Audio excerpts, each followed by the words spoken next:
Rick Ames walked into CIA headquarters in Langley, Virginia on a cold morning in 1985. He looked like any other officer. Gray suit, briefcase, confident stride. Nobody suspected that inside his briefcase were the names of every Soviet agent working for America. Nobody knew he was about to become the most damaging traitor in CIA history. Rick had worked for the CIA for 23 years. His father had been a CIA officer too. The agency was in his blood. He knew its secrets, its weaknesses, its blind spots. He knew exactly how to betray it without getting caught, or so he thought. That morning, Rick was nervous but excited. He was about to meet with a Soviet diplomat at a restaurant in Washington, D.C. The meeting would change everything. It would make him rich beyond his dreams. It would also condemn dozens of people to death. Rick checked his watch. 2 hours until the meeting. He went to his office and closed the door. His hands shook slightly as he opened his briefcase. Inside were copies of classified files, lists of names, Soviet officers who were secretly working for America, people who trusted the CIA to protect them, people who would die because of what Rick was about to do. Why was he doing this? Money. Rick was drowning in debt. His new wife liked expensive things. Designer clothes, fancy restaurants, a big house. Rick's CIA salary could not pay for it all. He needed money desperately. The Soviets had money, lots of it, and they would pay very well for what Rick was selling. Rick put the files back in his briefcase and locked it. He looked around his office one last time. After today, nothing would be the same. He was crossing a line. There was no going back. He took a deep breath and walked out. The restaurant was busy with the lunch crowd. Businessmen in suits, tourists with cameras. Nobody paid attention to the two men sitting in the corner booth. Rick Ames and Sergei Chuvakin, a Soviet diplomat. They looked like friends having lunch. They were anything but. Rick's heart pounded in his chest. This was it. The moment of betrayal. He could still back out. He could still be loyal to his country. But then he thought about his debts, his wife, his empty bank account.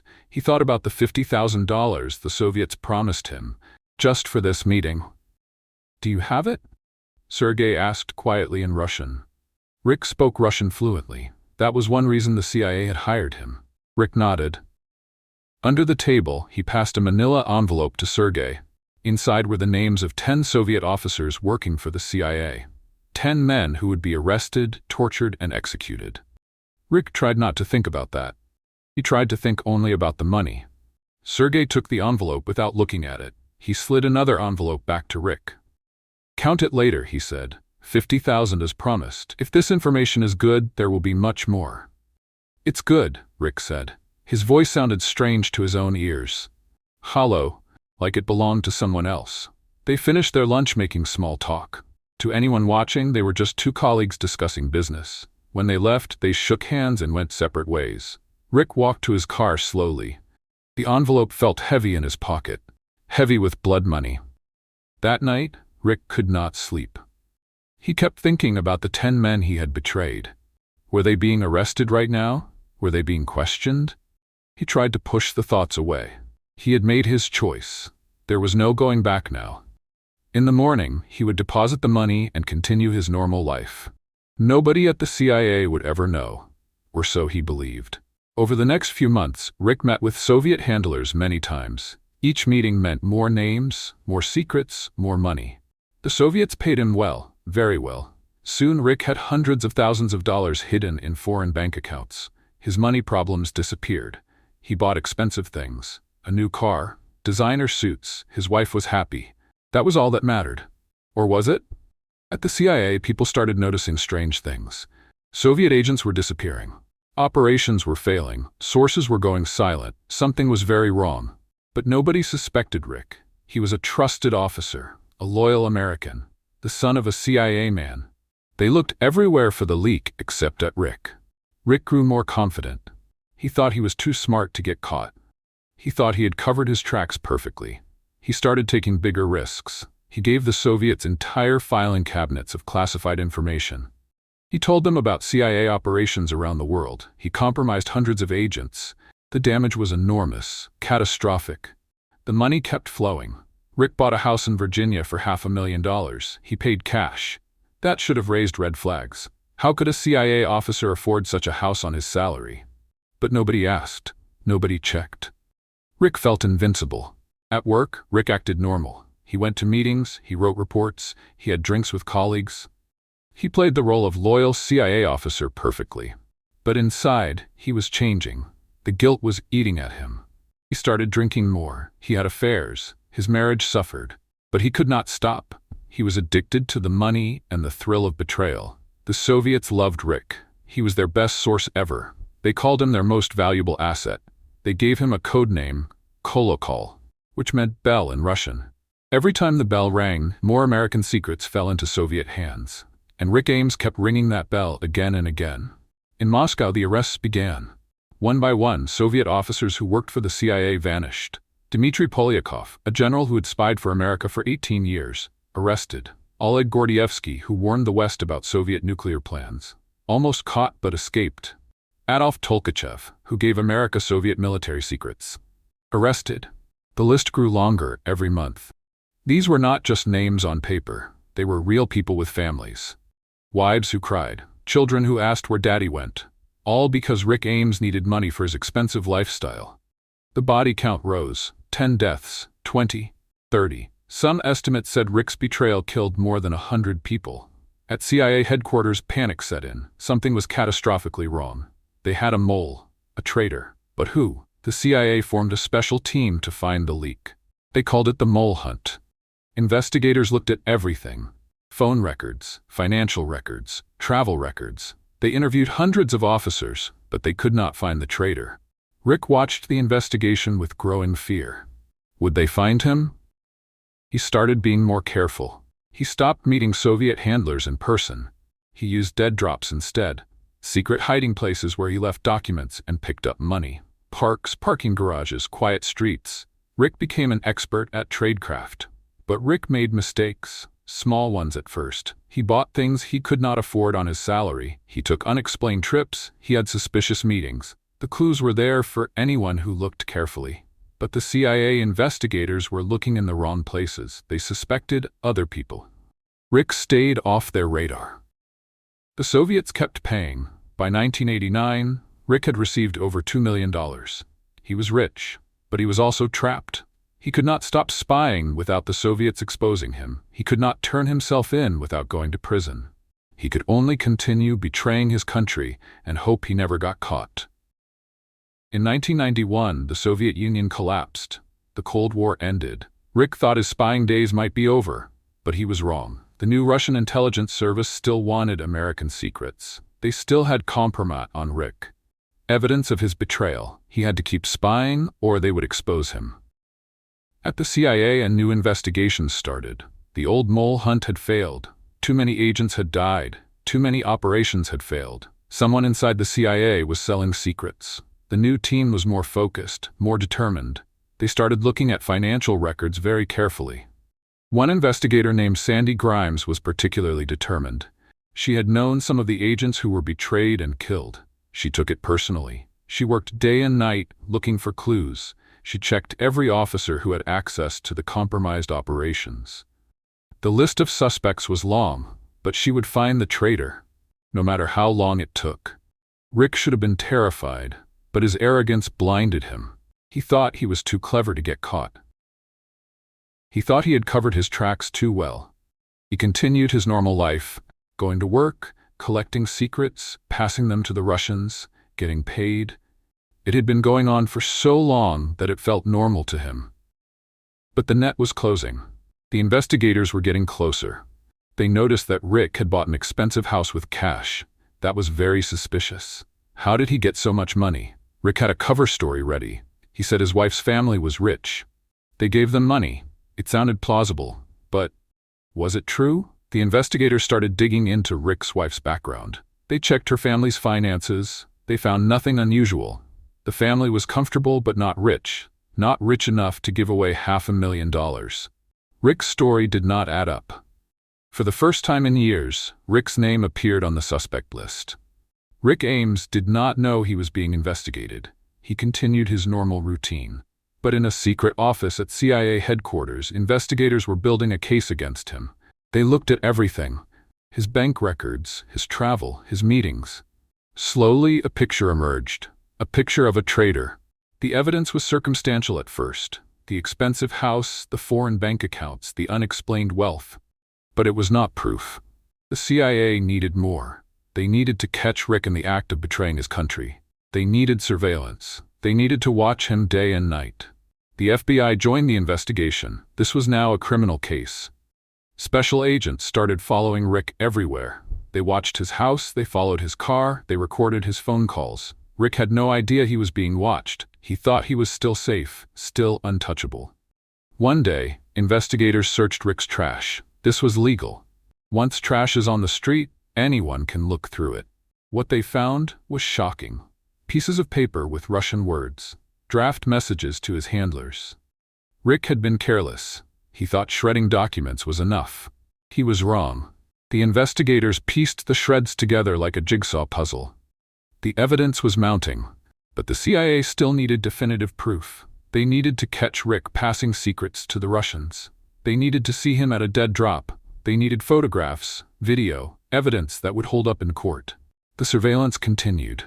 Every day, every night, watching, waiting, Rick started to feel nervous. Nothing specific, just a feeling, a sense that something was wrong. He became more paranoid. He checked for surveillance when he drove. He looked over his shoulder. But the FBI agents were professionals. They stayed hidden. They watched without being seen. Rick suspected nothing concrete. But the feeling would not go away. The FBI decided to take a bold step. They broke into Rick's house while he was at work. This was illegal without a warrant, but they did it anyway. National security was at stake. They needed to search his home office. They needed to find proof. What they found exceeded their expectations. A treasure trove of evidence. Classified documents that Rick should not have had at home. Notes about dead drops. Schedules for meetings with Russian handlers. And most damning of all, a message from the Russians thanking Rick for his excellent work and promising more money. The FBI photographed everything and left. Rick never knew they had been there. He continued his normal life, unaware that his world was about to collapse.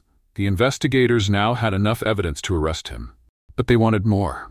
They wanted to catch him in the act. They wanted him to have no defense. Rick's next scheduled meeting with the Russians was in 3 weeks. The FBI decided to wait. They would follow him to the meeting. They would photograph him. They would catch him red-handed. Then they would arrest him. The case would be airtight. Rick Ames would spend the rest of his life in prison. Those 3 weeks felt like forever for the investigators. They watched Rick constantly. They were afraid he might run, might escape to Russia. They were ready to arrest him immediately if he tried to flee. But Rick suspected nothing. He went to work every day. He came home every night. He was walking into a trap. At home, Rick's wife Rosario was also being investigated. Did she know about Rick's betrayal? The evidence suggested yes. She spent the money. She enjoyed the luxury lifestyle. She must have known where the money came from. The FBI planned to arrest her too. Rick Ames woke up on February 21, 1994, like any other day. He had coffee, he read the newspaper. He had no idea it was his last day of freedom. The FBI was outside watching, waiting. Today was the day they would follow him to his dead drop. Today was the day they would catch him. Rick drove to work normally. FBI cars followed at a distance. Rick did not notice them. He was thinking about the upcoming meeting with his Russian handlers.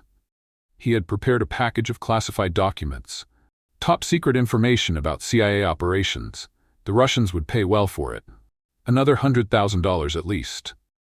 At lunchtime, Rick left his office. He got in his car and started driving. The FBI agents tensed. Was this it? Was he going to the dead drop now? They followed carefully. Rick drove through Arlington, Virginia. He turned onto a quiet street. He slowed down near a mailbox. This was it. The dead drop location. FBI cameras captured everything. Rick got out of his car. He looked around nervously. He did not see the cameras hidden in the trees. He did not see the agents watching from unmarked cars. He reached into his coat and pulled out a chalk mark. He made a small mark on the mailbox. This was the signal. It told the Russians he had left a package at the dead drop. Rick got back in his car and drove away. He felt relieved. Another successful operation. More money coming soon. He had done this dozens of times before. It always went smoothly. Today was no different. Or so he thought. He did not know that FBI agents were already moving to the dead drop location. They would recover the package he left. They would have physical evidence of his betrayal. That evening, Rick went home to his wife. He felt good, confident. In a few days, he would pick up his payment. Life was good. He poured himself a drink and relaxed. He had no idea that FBI agents were preparing arrest warrants. No idea that his life as a free man was over. February 22, 1994, morning. Rick Ames was backing his car out of his driveway when FBI cars surrounded him. Agents jumped out with guns drawn. FBI, don't move. Put your hands where we can see them. Rick froze. His mind went blank. This could not be happening. Not to him. He was too careful, too smart. Rick Ames, you are under arrest for conspiracy to commit espionage, an agent said. They pulled Rick from his car. They handcuffed him. They read him his rights. Rick said nothing. He was in shock. How did they know? How did they catch him? His perfect plan had failed. Inside the house, more FBI agents arrested Rosario. She screamed and cried. She said she knew nothing, but the agents did not believe her. They had evidence showing she knew about the money. She had spent it freely. She was complicit in her husband's crimes. Both of them were going to prison. The FBI searched the house thoroughly. They found classified documents. They found notes about dead drops. They found evidence of foreign bank accounts. The evidence was overwhelming. Rick could not deny it. He could not explain it away. He was caught. Finished. At CIA headquarters, people watched the news in disbelief. Rick Ames, a traitor? It seemed impossible. He was one of them, a colleague, a friend. How could he betray them? How could he betray his country? The shock was profound. The sense of betrayal was deep. The story hit the news like an earthquake, the biggest spy scandal in American history. Rick Ames had betrayed dozens of agents, had gotten them killed, had sold America's secrets for money. The public was outraged. The media descended on the story like wolves. Rick's face was on every television, every newspaper. He was the most hated man in America. Rick was taken to jail. He sat in a cell alone. No more expensive house, no more luxury cars, no more fancy restaurants, just a cold cell and the weight of what he had done. The guilt that he had pushed away for years came flooding back. What had he done? How many people had died because of him? FBI agents came to interrogate Rick. They wanted to know everything. How long had he spied? Who were his handlers? What secrets had he sold? How much money had he received? Rick knew he was finished. The evidence against him was overwhelming. His only hope was to cooperate. Maybe he could get a lighter sentence. Rick started talking. He told them everything. How it started in 1985. How he had walked into the Soviet embassy with CIA secrets. How he had been paid millions of dollars. How he had betrayed dozens of agents. The interrogators listened in horror. The scale of the betrayal was beyond anything they had imagined. Why did you do it? They asked. Rick's answer was simple. Money. I needed money. The interrogators could not believe it. Rick had betrayed his country, had gotten people killed, all for money, not for ideology, not because he believed in communism, just for money to support his lifestyle. It was disgusting, despicable, evil. Rick told them about every agent he had betrayed. Adolf Tolkachev, the Soviet engineer who gave America military secrets, betrayed by Rick, executed in 1986. Dmitry Polyakov, the Soviet general who spied for America for 20 years, betrayed by Rick, executed in 1988. Sergei Motorin, a KGB officer working for the CIA, betrayed by Rick, executed in 1987. The list went on and on, at least 10 executions, maybe more. Rick did not know the exact number. He had not kept count. He had tried not to think about it. He had just taken the money and spent it.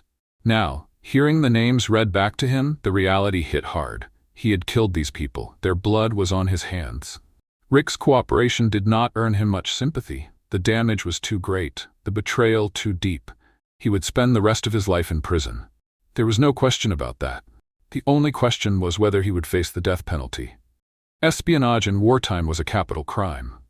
Rick's lawyers argued the Cold War was over, but many people wanted Rick executed for what he had done. While Rick was being interrogated, investigators focused on his wife Rosario. What did she know? When did she know it? Was she an active participant in the espionage, or just an innocent beneficiary? The evidence was unclear. Rosario claimed she knew nothing. She said Rick told her the money came from investments and family gifts, but investigators did not believe her. The money had been too obvious. The expensive house, the luxury cars, the designer clothes, the foreign trips, all on a CIA officer's salary? She must have known something was wrong. She must have asked questions. The FBI believed she was lying. Rosario's story kept changing. First, she said she knew nothing. Then she admitted Rick told her he was getting money from the Russians, but she thought it was legal consulting work. Then she admitted she suspected it might be illegal. But she did not ask questions because she liked the lifestyle. Each version made her look worse. The prosecutors faced a decision. Should they charge Rosario with espionage? The evidence against her was weaker than against Rick. She had not personally handled classified documents. She had not met with Russian handlers. She had just spent the money. Was that enough to convict her of espionage? The prosecutors were not sure. They decided to charge her with conspiracy and tax evasion. She had conspired with Rick to hide the money. She had not paid taxes on it. These were serious crimes, but not as serious as espionage. Rosario faced up to 15 years in prison if convicted. Her lawyers immediately started negotiating a plea deal. Meanwhile, Rick was telling interrogators about Rosario's involvement. He tried to protect her at first. He said she knew nothing, but the FBI did not believe him. They showed him evidence. Bank records showing Rosario depositing money, phone records showing her calling foreign banks. Rick's story collapsed. He admitted Rosario knew about the spying. She had helped him hide the money. She was guilty too. At CIA headquarters, a team began assessing the damage Rick had caused. What secrets had he sold? What operations had he compromised? What agents had he betrayed? The more they looked, the worse it got. The damage was catastrophic, unprecedented, the worst betrayal in CIA history. Rick had compromised virtually every Soviet operation the CIA ran during the 1980s. Dozens of sources, hundreds of intelligence reports. The Soviets knew everything. They knew what the CIA knew. They knew what the CIA planned. They could counter every American move. The intelligence advantage America had worked decades to build was destroyed. All because of Rick Ames. The human cost was staggering. At least 10 Soviet agents executed, maybe twice that number imprisoned. Families destroyed, lives ruined. And these were just the ones the CIA knew about. How many other agents had Rick betrayed? How many operations had he compromised? The full extent might never be known. The financial cost was also enormous. The CIA had spent billions of dollars developing sources and running operations. Rick had sold it all to the Soviets for a few $1,000,000. The return on investment for the Russians was incredible. For them, Rick was worth every penny. For America, he was a disaster. But the psychological cost might have been the worst. How could the CIA trust anyone now? If Rick Ames, a senior officer from a CIA family, could betray them, who else might be a traitor? The paranoia was intense. Officers looked at each other with suspicion. The agency's morale plummeted. Trust was destroyed. It would take years to rebuild. The CIA director had to testify before Congress. Senators demanded answers. How did this happen? Why was not Rick caught sooner? Why did the CIA take so long to investigate? The director had no good answers. The truth was embarrassing. The CIA had been incompetent. They had missed obvious clues. They had let a traitor operate for nearly a decade. It was a massive failure. Rick's lawyers knew their client was doomed. The evidence was overwhelming. The confession was complete. Rick would be convicted if this went to trial. The only question was the sentence. Would he get life in prison, or would he get the death penalty? They had to negotiate. The prosecutors had leverage. They had Rick dead to rights. But they also had a problem. The trial would expose more CIA secrets. Rick would have to testify about his espionage in open court. Intelligence methods would be revealed. Sources would be compromised further. The CIA wanted to avoid a trial. That gave Rick's lawyers something to work with. The negotiation took weeks. Rick's lawyers offered a deal. Rick would plead guilty. He would cooperate fully with investigators. He would reveal everything he knew. In exchange, the government would not seek the death penalty. Rick would get life in prison, but he would live. And Rosario would get a lighter sentence. 5 years instead of 15. The prosecutors discussed it with the CIA. The CIA hated the idea of letting Rick live. He deserved to die for what he had done. But they hated the idea of a public trial even more. Too many secrets would come out. Too much damage would be done. Reluctantly, they agreed to the deal. On April 28, 1994, Rick Ames stood in federal court. He wore a prison jumpsuit. His hands were shackled. He looked defeated, broken. The judge asked him how he pleaded. "Guilty, Your Honor," Rick said quietly. The courtroom was silent. Victims' families watched with tears. CIA officers watched with anger. Justice was being served, but it felt hollow. The judge accepted the plea. He sentenced Rick to life in prison without possibility of parole. Rick would die in prison. He would never be free again. As Rick was led away, he looked back at his wife one last time. Rosario was crying. In a few months, she would also plead guilty and go to prison. Their life of luxury was over. Their life of freedom was over. Justice had finally caught up with them. Psychologists studied Rick Ames after his arrest. They wanted to understand what made him betray his country. Was he mentally ill, a sociopath, or just greedy? The answer was complicated. Rick was intelligent and rational. He knew exactly what he was doing. He was not insane. He was not brainwashed. He was just selfish. Deeply, profoundly selfish. Rick had always felt underappreciated at the CIA. He thought he was smarter than his colleagues. He thought he deserved more money, more recognition, more respect. When he saw other CIA officers driving nice cars and living in nice houses, he felt envious. He felt entitled to the same lifestyle. But his CIA salary could not provide it. When Rick met his second wife, Rosario, the pressure increased. She came from Colombia. She expected a certain lifestyle. Expensive clothes, fine dining, international travel. Rick wanted to give her everything. He wanted to impress her. He wanted her to think he was successful. But he could not afford it on his salary. That was when he started thinking about selling secrets. At first, Rick justified it to himself. He told himself the Cold War was ending. He told himself the information he was selling was not that important. He told himself the Soviet agents he was betraying were not really in danger. These were lies. Rick knew the truth. He just did not want to face it. He chose money over morality, greed over honor. As the years went on and the body count rose, Rick had to work harder to suppress his guilt. He started drinking heavily. He had affairs. He threw himself into his lifestyle, trying to enjoy the money he was earning. But the guilt was always there, lurking beneath the surface. In quiet moments, he would think about the men he had condemned to death. Then he would pour another drink and push the thoughts away. Psychologists concluded that Rick was not unique. He was not a monster. He was just a weak man who made terrible choices. There are probably other Rick Ameses in the intelligence community. People with access to secrets. People with financial problems. People who might betray their country if the price is right. That is the terrifying lesson of the Aldrich Ames case. Betrayal can come from anywhere. Trust no one completely. Rick Ames was sent to the federal Supermax prison in Allenwood, Pennsylvania. This was not a normal prison. This was where America kept its most dangerous criminals. Terrorists, mob bosses, spies. Rick would spend the rest of his life here. He was 52 years old when he arrived. He would probably die here. Life in Supermax was harsh. Rick lived in a small cell, 8 feet by 10 feet, a bed, a toilet, a sink, nothing else. He was allowed out of his cell for 1 hour per day for exercise. The rest of the time he was locked in, alone, with his thoughts, with his guilt, with his regrets. Rick had no friends in prison. The other inmates hated traitors. Even criminals have standards. Betraying your country is considered the lowest crime. Several inmates threatened Rick. Guards had to keep him in protective custody. He ate alone, he exercised alone, he was completely isolated. The isolation was the hardest part. Rick had always been social. He liked talking to people. He liked being around others. Now he had no one. His wife was in a different prison. His family had disowned him. His former CIA colleagues hated him. He received no visitors, no letters, no phone calls. He was utterly alone.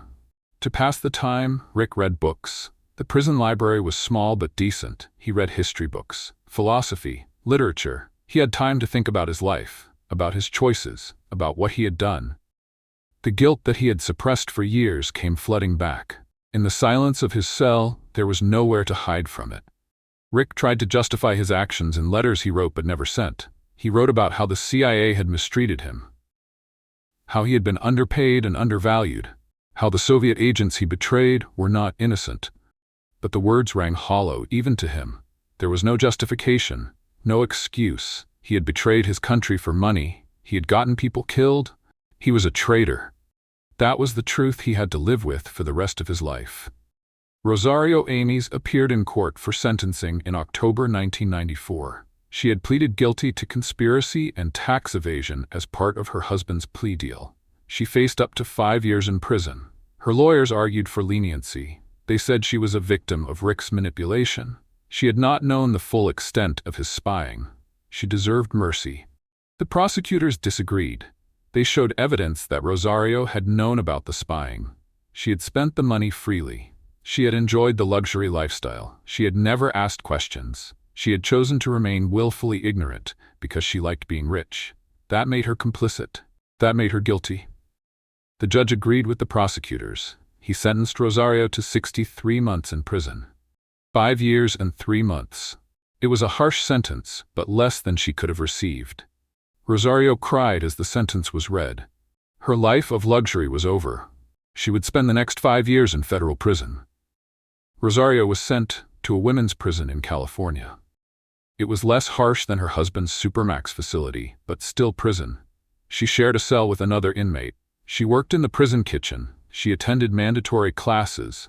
She had time to think about her choices, about the price of greed. At first, Rosario remained defiant. She insisted she was innocent. She blamed Rick for everything, but as time passed, the truth became harder to deny. She had known. Maybe not every detail, but she had known the money was dirty. She had known something was wrong, and she had not cared because she liked being rich. That was her crime. That was her shame. In prison, Rosario found religion. She started attending chapel services. She read the Bible. She prayed for forgiveness. Whether she found it, only she knows. But her life was ruined. After prison, she would be deported to Colombia. She would never see America again. Her marriage to Rick was destroyed. She would live the rest of her life as the wife of a traitor. That was her punishment. That was her fate. The Aldrich Ames case forced the CIA to confront its failures. How had a traitor operated undetected for 9 years? How had obvious warning signs been missed? How had Rick's unexplained wealth not triggered an investigation? The CIA had to change. It had to reform. It had to make sure this never happened again. The first reform was financial monitoring. All CIA officers would now have their finances scrutinized regularly. Bank accounts, property purchases, large expenditures. If an officer was living beyond their means, it would trigger an immediate investigation. Rick's expensive house would have been caught immediately under the new system. The second reform was polygraph testing. All officers would take regular polygraph tests. The tests were not perfect, but they were better than nothing. Questions would be asked about contact with foreign intelligence services, about unexplained income, about loyalty to the United States. Rick had actually taken polygraph tests during his spying career and passed them. But the new tests would be more thorough, more frequent, harder to beat. The third reform was background checks. More thorough, more regular. Rick's drinking problem and extramarital affairs should have raised red flags. Personal problems often led to security problems. The CIA needed to know about these issues. Officers would be interviewed regularly. Their families would be questioned. Their lifestyles would be monitored. The fourth reform was counterintelligence. The CIA created a new office dedicated to finding moles. The office would have broad powers. It would investigate officers who had access to sensitive information. It would look for patterns, for anomalies, for red flags. The goal was to catch the next Rick Ames before he could do damage. But some people questioned whether these reforms would work. The CIA had rules before Rick Ames. They just had not followed them. Would these new rules be followed? Or would the same bureaucratic incompetence allow another traitor to slip through? Only time would tell. The CIA promised it would never happen again. But that was what they always said after a scandal. Whether things truly changed remained to be seen. The families of the agents Rick betrayed were finally allowed to speak publicly. For years, they had suffered in silence. They could not talk about what happened because the operations were classified. Now, with Rick's conviction, they could tell their stories. And their stories were heartbreaking. Dmitry Polyakov's daughter spoke about her father. He had been a Soviet general who spied for America for 18 years. He gave the CIA valuable intelligence about Soviet military capabilities. He risked his life for America, and Rick Ames betrayed him for money. Polyakov was arrested in 1986, tortured for information, and executed in 1988. His family never recovered. "My father was a hero," his daughter said. "He believed in freedom. He believed America represented the best hope for the world. He risked everything to help your country, and an American betrayed him. For money, for greed. My father died in a Soviet prison because Rick Ames needed a new house. That is unforgivable." Adolf Tolkachev's widow spoke next. Her husband had been a Soviet engineer. He gave the CIA information about Soviet military technology. The intelligence was incredibly valuable. It saved America billions of dollars in research.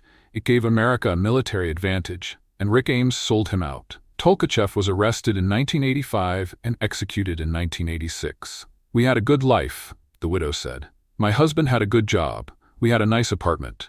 We could have lived quietly and safely. But my husband had principles. He hated the Soviet system. He wanted to help America. He trusted the CIA to protect him. That trust was betrayed. Rick Ames killed my husband as surely as if he had pulled the trigger himself." Other families spoke with similar pain and anger. Some agents had managed to escape before being arrested. Oleg Gordievsky was one of them. He was a KGB officer working for British intelligence. Rick betrayed him to the Soviets. But Gordievsky was warned in time. He escaped from the Soviet Union in a daring operation. He survived, but his life was destroyed. His family was left behind. He never saw them again. "I lost everything because of Rick Ames," Gordievsky said. "My wife, my daughters, my country, my career. I live in exile, always looking over my shoulder. The KGB still wants me dead. All because an American CIA officer decided he needed money for a bigger house. The betrayal is beyond comprehension. The damage is beyond measure." The victims' families called for the death penalty for Rick. They said life in prison was not enough. Rick had destroyed families, had gotten people killed, had betrayed everything America stood for. He deserved to die. But the plea agreement prevented that. Rick would live out his days in prison. For the families, that would have to be enough. Justice, but not satisfaction. After the Cold War ended, some Russian intelligence officers spoke publicly about Rick Ames. They confirmed what the CIA already knew. Rick had been their most valuable asset, their greatest spy. He had given them everything, and they had rewarded him well. Viktor Cherkashin, the KGB officer who recruited Rick, wrote a book about the case. He described the day Rick walked into the Soviet embassy in 1985 with a list of CIA agents. "I could not believe it," Cherkashin wrote. "Here was a senior CIA officer offering us their most precious secrets. It seemed too good to be true." But it was true. Rick was genuine, and he was very, very valuable. The Russians had paid Rick over $2 million. To them, it was a bargain. The intelligence Rick provided was worth billions. He told them about CIA operations worldwide. He revealed American intelligence capabilities. He identified every Soviet citizen working for the CIA. The advantage this gave the KGB was enormous, incalculable. "Rick Ames changed the game," another Russian officer said. "Before him, the CIA had the advantage. They had sources inside our government, inside our military, inside our intelligence services. We were losing the intelligence war. Rick leveled the playing field. Suddenly we knew what the CIA knew. We could protect our operations. We could arrest their agents. We could counter their strategies. Rick was worth his weight in gold." The Russians expressed no guilt about the agents who were executed. "They were traitors to the Soviet Union," one officer said coldly. "They got what traitors deserve. We would have found them eventually. Rick just made it faster. He saved us time and resources. We are grateful to him for that." When asked if they felt any responsibility for the American lives Rick destroyed, the Russian officers showed no remorse. "This is the intelligence business," they said. "Everyone understands the risks. Rick made his choice. The agents he betrayed made their choices. In this game, sometimes you win, sometimes you lose. Rick won. Those agents lost. That is how it works." The Russian perspective was chilling. To them, Rick was a hero, a valuable asset, a brilliant spy who gave them exactly what they needed. The fact that he betrayed his country meant nothing to them. That was his problem, not theirs. They used him. They paid him. And when he was arrested, they moved on. That is the cold reality of the spy game. The Aldrich Ames case became a media sensation. Newspapers ran front-page stories for months. Television networks produced special reports. Books were written. Movies were made. Everyone wanted to know about the CIA traitor who sold America's secrets for money. The story had everything: espionage, betrayal, murder, greed. It was irresistible. Some journalists focused on the human drama. The families destroyed, the agents killed, the trust betrayed. These stories were emotional and powerful. They showed the real cost of Rick's betrayal. Not just abstract intelligence losses, but real human suffering. Children who grew up without fathers, widows who lost husbands, parents who lost sons. Other journalists focused on the intelligence failures. How did the CIA miss the warning signs? Why did Rick's expensive lifestyle not trigger an investigation? How did he pass polygraph tests while actively spying? These were important questions. The answers revealed a bureaucracy that was complacent, incompetent, and blind to danger. Some media coverage was sensationalistic. Tabloids ran lurid headlines: "America's most evil traitor, the spy who killed for cash, inside the mind of a monster." These stories sold newspapers but added little real understanding. They turned Rick into a villain from a movie. They simplified a complex story into simple good versus evil. The most thoughtful coverage came from journalists who understood the intelligence world. They explained how espionage really works, how sources are recruited, how information is passed, how counterintelligence works. They put the Rick Ames case in context. He was not the first CIA traitor. He would not be the last. But he was certainly the most damaging. Rick became one of the most infamous people in America. Everyone knew his name. Everyone knew his crime. He represented the worst kind of betrayal. Not a spy motivated by ideology, but a spy motivated by pure greed. He did not betray America because he believed in communism. He betrayed America because he wanted money to buy expensive things. That made his crime even more disgusting, even more contemptible. Within the intelligence community, the reaction to Rick's betrayal was complex. There was anger, certainly, disgust, shame, but also fear. If Rick could betray the CIA, who else might be a traitor? The paranoia was intense. Officers looked at each other with suspicion. Trust, the foundation of any intelligence service, was shattered.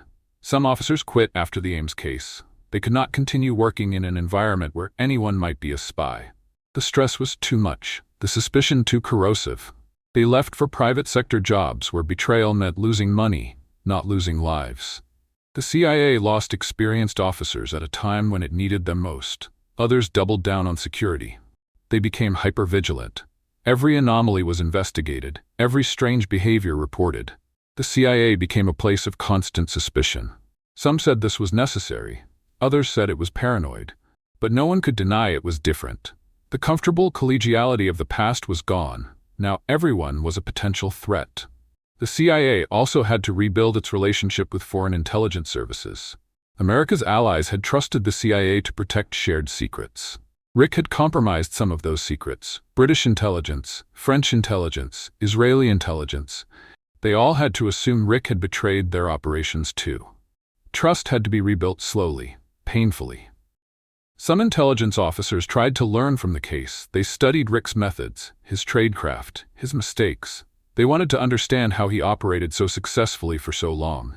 The goal was to catch the next traitor sooner, to recognize the warning signs, to prevent another catastrophic betrayal. But perhaps the most important lesson was humility. The CIA had thought it was too smart to be penetrated, too careful, too professional. Rick proved them wrong. He showed that even the best intelligence service in the world could be betrayed from within. That was a hard lesson, a painful lesson, but a necessary one. Pride comes before a fall. The CIA had been proud. Rick Ames brought them down. After Rick's arrest, investigators wondered if he had accomplices. Had other CIA officers helped him? Had anyone else known about his betrayal? The investigation expanded. Every person Rick had worked with came under scrutiny. Bank records were checked, travel records examined, polygraph tests administered. The search for accomplices was exhaustive. In the end, investigators concluded Rick had worked alone. Rosario knew about the spying and spent the money, but she had not participated in the actual espionage. No other CIA officers were involved. Rick had operated as a lone wolf. That was actually more frightening in some ways. It meant any officer could betray the CIA without help. Without a network, just one person with access and greed could cause catastrophic damage. But the investigation revealed something else troubling. Several CIA officers had suspected something was wrong with Rick: his expensive lifestyle, his heavy drinking, his sloppy work. But they had not reported it. Why? Some were afraid of making false accusations. Some did not want to cause problems for a colleague.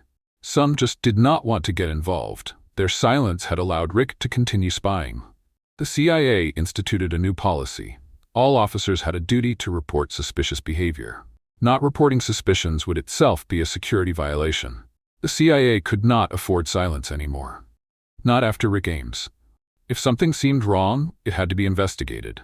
Better to investigate 100 false alarms than miss one real traitor. The search for accomplices also revealed weaknesses in CIA security. Rick had been able to remove classified documents from headquarters easily. Security checks were lax. Document controls were weak. Rick had simply stuffed documents in his briefcase and walked out. After the case, security was dramatically tightened. It became much harder to remove documents. But the damage was already done. Some investigators wondered if there were other traitors still undiscovered. Rick had caused so much damage, but could one person really account for all the blown operations? All the compromised sources? Some thought there might be another mole, another Rick Ames still operating. That fear haunted the CIA for years. Trust was gone. Paranoia remained. In prison, Rick Ames agreed to be interviewed by journalists and authors. He wanted to tell his story, or at least his version of it. The interviews were revealing. They showed a man who still did not fully understand what he had done, who still tried to justify the unjustifiable. Rick blamed the CIA for his betrayal. He said they had underpaid him, undervalued him, denied him promotions. "I gave them 23 years of service," Rick said. "And what did I get? A mediocre salary and no respect. Is it any wonder I looked elsewhere for appreciation?" Interviewers pointed out that millions of government employees are underpaid. They do not betray their country. Rick had no good response to that. He would change the subject, talk about something else. He could not face the fundamental truth. He had betrayed his country not because of mistreatment, but because of greed. Pure and simple. Rick expressed some regret about the agents who died. "I didn't think they would be executed," he said. "I thought they would be imprisoned, maybe traded in a spy swap later. I never wanted anyone to die." But investigators did not believe him. Rick had been an experienced intelligence officer. He knew exactly what would happen to the agents he betrayed. He knew the Soviets executed traitors. He just chose not to think about it. "Do you feel guilty?" interviewers asked. Rick paused before answering. "Yes, I feel guilty. Every day I think about what I did, about the people who died, about the damage I caused, but I can't change the past. I can only live with it. That's my punishment. Living with the knowledge of what I've done." But even Rick's expressions of guilt seemed hollow, self-serving. He talked about his own suffering in prison, his isolation, his regrets. He rarely talked about the suffering he caused others, the families he destroyed, the agents he killed. It was always about him, his pain, his punishment, his story. In the end, the interviews revealed a man of profound selfishness.